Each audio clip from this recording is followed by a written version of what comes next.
નમસ્કાર, આપ જોઈ રહ્યા છો TV9. હું છું હાર્દિક મોદી. ટોપ 9 ન્યૂઝની શરૂઆત કરીશું ગુજરાતના ટોપ 9 સમાચારથી.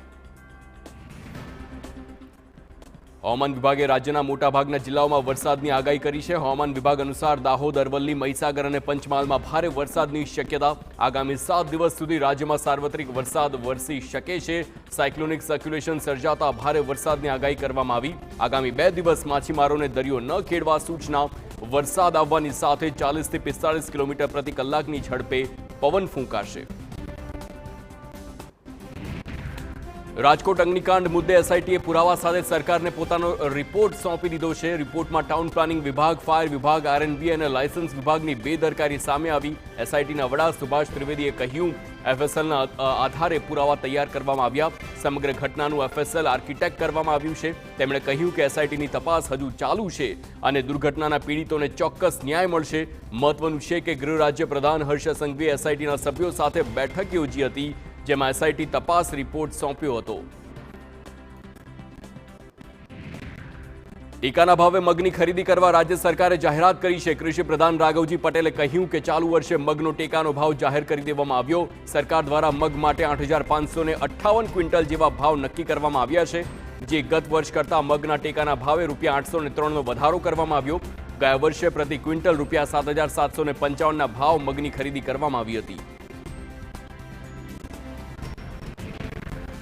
કેન્દ્ર સરકારે ખેડૂતોના પાક માટે ટેકાના ભાવ જાહેર કર્યા છે, ત્યારે ખેડૂત આગેવાન પાલ આંબલિયાએ નારાજગી દર્શાવીને સવાલ ઉઠાવ્યા. તેમણે કહ્યું કે ખેડૂતોને પાક માટે ટેકાનો પૂરતો ભાવ નથી મળતો.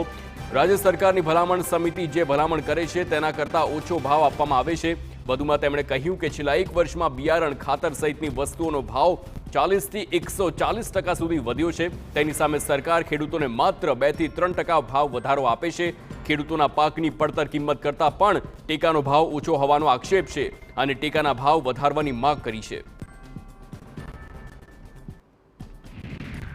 ગાંધીનગરમાંથી વધુ એક વિઝા કૌભાંડ બહાર આવ્યું છે. 23 લોકો પાસેથી ફોરેનના વિઝાના બહાને 7,75,00,000 પડાવ્યાની ફરિયાદ. લવારપુરાના પિતા પુત્ર સહિત 4 લોકો સામે પોલીસ ફરિયાદ નોંધવામાં આવી છે. કૌભાંડનો મુખ્ય સૂત્રધાર વિશાલ પટેલ છે. વિદેશ ફરાર થઈ ગયો હોવાનો આક્ષેપ કરવામાં આવ્યો છે. અંકિત પટેલ, અનેરી પટેલ તેમજ શૈલેષ પટેલ વિરુદ્ધ છેતરપિંડીની ફરિયાદ નોંધવામાં આવી છે. લોકોને કેનેડામાં પીઆર કરાવી આપવાના બહાને એક વ્યક્તિ પાસેથી 50 લાખ પડાવ્યા.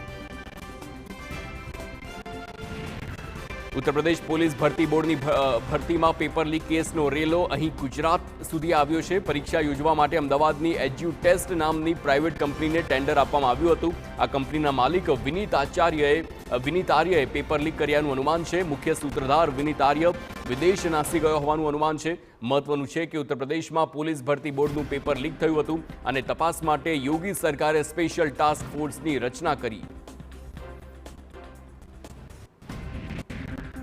રાજ્યમાં નવા શૈક્ષણિક સત્રની શરૂઆત થઈ ગઈ છે. નવા સત્રની શરૂઆત સાથે જ કાયમી શિક્ષક ભરતીની માંગ સાથે હવે જ્ઞાન સહાયકો માસ સીએલ પર ઉતર્યા છે. રાજ્યના 13,000થી વધુ જ્ઞાન સહાયકો વિરોધ નોંધાવી રહ્યા છે. મહેકમ પ્રમાણે ભરતી કરવા જ્ઞાન સહાયકોની માંગ છે. ઉમેદવારોનું કહેવું છે કે જે જાહેરાત કરવામાં આવી છે તે મહેકમના 10% પણ નથી. રાજ્યમાં 78,000 ટેટ અને ટાટ પાસ ઉમેદવારો છે. 35,000 કાયમી શિક્ષકોની ભરતી કરવા ઉમેદવારોની માંગ છે. વિવાદાસ્પદ ફિલ્મ મહારાજ હવે ઓટીટી પ્લેટફોર્મ પર રિલીઝ થઈ શકશે. મહારાજ ફિલ્મ મામલે હાઈકોર્ટે મહત્વનો ચુકાદો આપ્યો છે. હાઈકોર્ટે ફિલ્મ પરના મનાઈ હુકમ રદ કર્યો છે. ફિલ્મ પર લગાવવામાં આવેલો સ્ટે દૂર કરવામાં આવ્યો.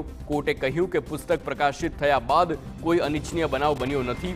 અરજદાર પક્ષે પણ આવી કોઈ રજૂઆત કરી નથી. હાઈકોર્ટે ફિલ્મમાં કંઈ વિવાદિત જોયું નથી. મહત્વનું છે કે ફિલ્મ મહારાજને લઈને વૈષ્ણવ સંપ્રદાયમાં લોકોએ ધાર્મિક આસ્થાને ઠેસ પહોંચાડ્યાનો આરોપ લગાવ્યો. સરહદ પર યોગ, શાંતિ અને સુરક્ષાનો સહયોગ.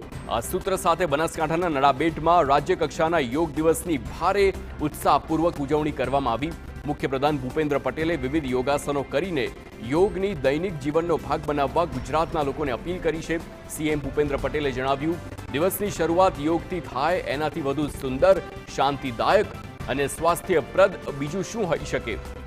આપણે સૌ યોગને રોજિંદા જીવનનો અભિન્ન હિસ્સો બનાવીએ, જીવનને યોગમય બનાવીએ. યોગ થકી ઉત્તમ મનુષ્ય, ઉત્તમ સમાજ, ઉત્તમ રાષ્ટ્રનું નિર્માણ કરીએ.